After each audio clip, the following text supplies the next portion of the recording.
এবং কি সার বীজ দেওয়া শেষ। তো এখন পানি ছিটা দিয়ে ঢাকনা দিয়ে দেবো, তাইলে আমার মাটি প্রস্তুত শেষ। তারপর আমি এখানে বস্তা প্যাকেট করব, এটা হচ্ছে আরও 3-4 দিন পরে। আসসালামু আলাইকুম, কী অবস্থা, কেমন আছেন সবাই? আশা করি ভালো আছেন। তো আমি আপনাদেরকে দেখাইছিলাম যে আমি একটু আদা চাষ করার প্রস্তুতি নিতেছি। তো আমার কাজ মোটামুটি অনেকটাই গুছাই ফেলছি। আর হচ্ছে যে আদা লাগানোর সময় হচ্ছে বৈশাখ মাস। আর এটা যারা লোকালি করে, যারা ওই খেতে খামারে করে, আদাতে কখনো পানি দেওয়া হয় না বা পানি দেওয়ার প্রয়োজন হয় না। বৈশাখে যে বৃষ্টিটা হয়, এই বৃষ্টির পানিতেই আদার পানি সেচ হিসেবে ব্যবহার হয়। তো আমি যেহেতু বস্তায় আদা চাষ করবো, এখানে অবশ্য পানি সেচের প্রয়োজন আছে আমি মনে করি। আর আমার প্রস্তুতি কেমন হইতেছে চলেন যাই আমি আপনাদেরকে আজকে দেখাই। এইখানে আছে আমার সার, খৈল আর হচ্ছে কিছু বিষ, আর এখানে আছে মাটি।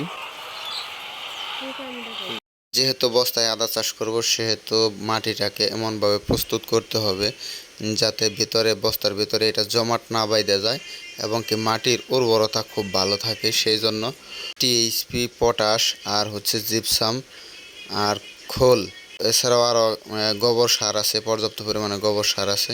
সব কিছু একত্রে করে তারপরে এটা হচ্ছে মাটিটাকে মাটি চাপা বা ঢাকনা দিয়ে রাখবো কিছু পানি ছিটায়, যাতে করে মাটিটা খুব সুন্দর এবং নরম হয়। আর আদাটা যেন খুব ভালো একটা ফলন হওয়ার সম্ভাবনা থাকে, যাতে মাটি শক্ত হয়ে গেলে হয়তো আদাটা বাড়বে কম। সেই জন্য আদা চাষের জন্য মাটিটা খুবই নরম থাকা উচিত, তাহলে আদার ফলনটা খুব ভালো হয়। তো আমি চেষ্টা করতেছি যে প্রথম এটা আমার চাষ, এর আগে আমি কখনো এই আদা চাষ করি নাই বা অন্য কোনো চাষাবাদে তেমন একটা ওই বাস্তব অভিজ্ঞতা নাই। সব কিছুই একেবারে আমার নতুন এক্সপেরিমেন্ট।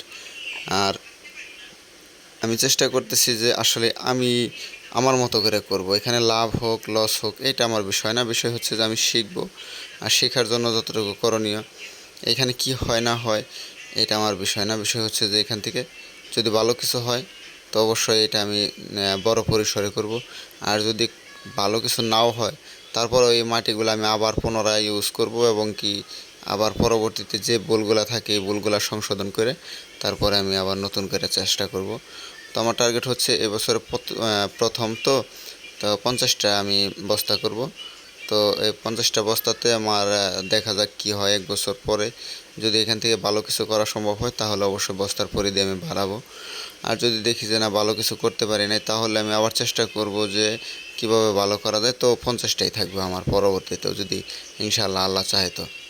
আর এখানে আমি গোবর দিছি পর্যাপ্ত পরিমাণে, এছাড়া আমি লেয়ারের যে পাথরগুলো আছে তো এই পাথরগুলো দিছি। পাথরগুলো দেওয়ার একটাই উদ্দেশ্য, সেটা হচ্ছে যে পাথরগুলো মাটিকে জমাট বাঁধতে দেবে না বা মাটি একেবারেই যে শক্ত বা আঠালো হয়ে যাবে এরকম যেন না হইতে পারে। যেহেতু আমাদের এইদিকে হচ্ছে লাল মাটি, আর লাল মাটি পানি পাইলে পরে একদম সিমেন্টের মতো শক্ত হয়ে যায়। আর সেই জন্য এতে পর্যাপ্ত পরিমাণ গোবর দেওয়া হয়েছে। আর দেওয়া হয়েছে আমার কিছু ওয়েস্টেজ আসছিল, যেগুলা বছর ভরা পুরাতন, মানে বাড়ির আশেপাশের যে পাতা পোতা আছে এগুলা মানে ওইখানে পচানো হয়েছিল, তো ওই পচাগুলোও দেওয়া হয়েছে। তো সব কিছু মিলে সুন্দর করে একটা মাটির প্রস্তুতি নেওয়া হয়েছে। তো আমার পিছনে যে মাটিগুলো সকালবেলা আমি দেখাইলাম যে প্রস্তুত করতেছি, আমার এখানকার মাটি এবং কি সার বীজ দেওয়া শেষ। তো এখন পানি ছিটা দিয়ে ঢাকনা দিয়ে দেবো, তাইলে আমার মাটি প্রস্তুত শেষ। তারপর আমি এখানে বস্তা প্যাকেট করব, এটা হচ্ছে আরও 3-4 দিন পরে।